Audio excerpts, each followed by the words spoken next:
નમસ્કાર મિત્રો, આજે સવારના આપણે બધા જુદા જુદા સમાચારોમાં એમાં જોયું હશે એક વિડીયો સોશિયલ મીડિયામાં અને સમાચારોમાં એમાં વાયરલ થયો છે કે વિદ્યાર્થીઓ સીએનજી રિક્ષામાં કે પછી ઇકો કારમાં એમાં ખીચોખીચ એટલે કે ઘેટા બકરાની માફક વિદ્યાર્થીઓ ભરેલા છે। તેની સાથે એક બીજો પણ બનાવ સામે આવ્યો છે કે નવા મારણિયાત ગામથી જે વિદ્યાર્થીનીઓ હળવદ શહેરમાં આવેલ મોડલ સ્કૂલમાં અભ્યાસ કરવા માટે આવી રહી હતી ત્યારે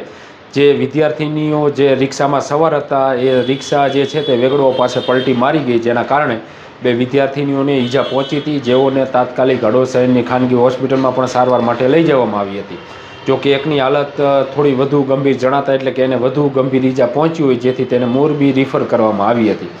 તેની સાથે જે એક વિડીયો પણ આપણે બધાએ જોયો છે કે વિડીયોમાં, અને તમે પણ આ મિત્રો વિડીયો જોઈ રહ્યા છો કે આ વિડીયોમાં જે વિદ્યાર્થીઓ છે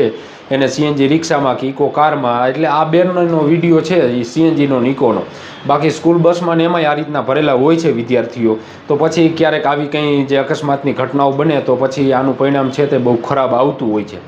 તેની સાથે આપણે બંને નજરે મિત્રો જોવા જઈએ આપણે તો પછી જે માની લીધું કોઈ ગામમાંથી, કોઈ સોસાયટીમાંથી, કોઈ વિસ્તારમાંથી જે વિદ્યાર્થીઓ જે સ્કૂલમાં અભ્યાસ કરતા હોય, પ્રાઇવેટ હોય કે પછી સરકારી હોય, તો પછી એ વિદ્યાર્થીઓ બે ત્રણ વિદ્યાર્થીઓ બચશે તો પછી એને તો રિક્ષાવાળા કે ઇકોવાળા ગાડીવાળા કહેવાના છે નહીં કે ભાઈ તમે વાંધો નહીં અહીંયા રોકાવ, આ એક ફેરો કરતા આવી, બીજો ફેરો કરશી, અને જો બીજો ફેરો કરવાનું કે બીજા ફેરે એમને લઈ જવાનો હોય, જેટલી ક્ષમતા હોય એટલાને જ બેહાડે, એટલાને સ્કૂલે પહોંચાડે, તો પછી એનું જે કંઈ સ્કૂલ વાનનું ભાડું હોય કે રિક્ષાનું ભાડું હોય કે ઇકોનું ભાડું હોય તો એ પણ કોઈ વાલીઓને પોસાવાનું છે નહીં। તો પછી છેલ્લે થવાનું છે શું કે જે વિસ્તારમાંથી 10 છોકરા આવતા હોય તો સીએનજી રિક્ષામાં કેપેસિટી માની લો જેટલાની હોય એટલાની, પરંતુ ફરજિયાત 10 બેહાડવા પડશે। નહીંતર જો એ સીએનજી વાળો બીજો ફેરો કરવાનો છે તો પછી જે ભાડું છે એ વધી જવાનું છે ભાડું, તો એ કોઈ વાલીઓને પોસાવાનું છે નહીં। એટલે આ ઘણી વખત મિત્રો આપણે બધાને સુવિધાઓ જોતી હોય છે, પરંતુ એની સામે શું કરવું પડે તો એમાં આપણે કંઈ પડતા હોતા નથી। આ 100% આપણે એને સમર્થન મિત્રો નથી કરતા કે સીએનજી રિક્ષામાં કે ઇકોમાં કે એમાં આ રીતના ઘેટા બકરાની માફક વિદ્યાર્થીઓને ભરી દેવામાં આવે। આ જવાબદારી જે છે એ નકરી પોલીસની નથી કે પોલીસ આમને અટકાવે, આ જવાબદારી ઘણા બધા વાલીઓની પણ છે મિત્રો। એવું તો છે નહીં કે જેના ઘરેથી જે બાળક સ્કૂલના વાહનમાં બેહે છે તો પછી ત્યારે એને જગ્યા હોય એને આગળ જતા ઓચિંતાના ગળતી થઈ જાય છે, એવું તો કંઈ હોતું નથી। છેલ્લે તો જેના ઘર સુધી જે વાહન જવાનું છે એને ખબર જ છે કે આમાં જગ્યા નથી, છતાંય આપણા બાળકને આપણે બેહાડી છે, તો પછી આપણી પણ કંઈક તો જવાબદારી બને જ છે। પછી આપણે એમ કહીએ કે પોલીસ કંઈ કરતી નથી, તો પોલીસ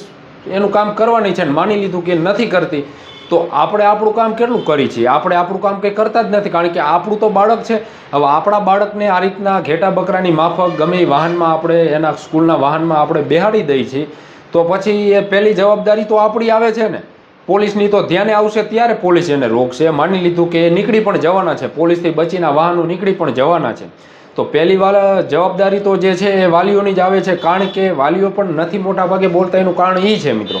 કે તો પછી ભાડા વધારે દેવા પડશે। જે કંઈ વાહનો આવે છે અહીંયાથી હળવદ તાલુકાનું છેલ્લું ગામ આપણું 30 કિલોમીટર હોય, તો ત્યાંથી સ્કૂલ માટે અભ્યાસ માટે જે વિદ્યાર્થીઓ હળવદ આવે છે તો વાહનમાં જેટલી જગ્યા હોય એટલાને જ બેહાડે, અને 3 વિદ્યાર્થીઓ રહી જતા હોય તો 3 વિદ્યાર્થીઓ માટે થઈ અને વળી પાછી સ્કૂલ બસ કે ઇકો કે સીએનજી ત્યાંના ગામમાં જવાની છે નહીં, અને જો જાશે તો એનું ભાડું જે છે એ ભાડું ડબલ થઈ જવાનું છે, સ્કૂલ ફી કરતાં તો ભાડું ડબલ થઈ જવાનું છે। એટલે આવા બધી સમસ્યાઓ મિત્રો હોય છે, એટલે આપણે ખરેખર બંને નજરે જોવાય, કોઈનો વાંક આપણે કાઢી છીએ તો પહેલાં આપણે પણ જોવું પડશે કે ખરેખર આપણો કેટલો વાંક છે, કારણ કે આપણે જ આપણા બાળકને જે છે આપણને ખબર હોવા છતાં કે હવે આ સીએનજીમાં, રિક્ષામાં કે આ સ્કૂલ બસમાં જગ્યા નથી, છતાંય આપણે કહીએ કે તને જગ્યા મળી અહીંયા બે જાય જે ચડી જતું, તો પછી આપણી પણ મિત્રો કંઈક તો જવાબદારી બને જ છે। આભાર।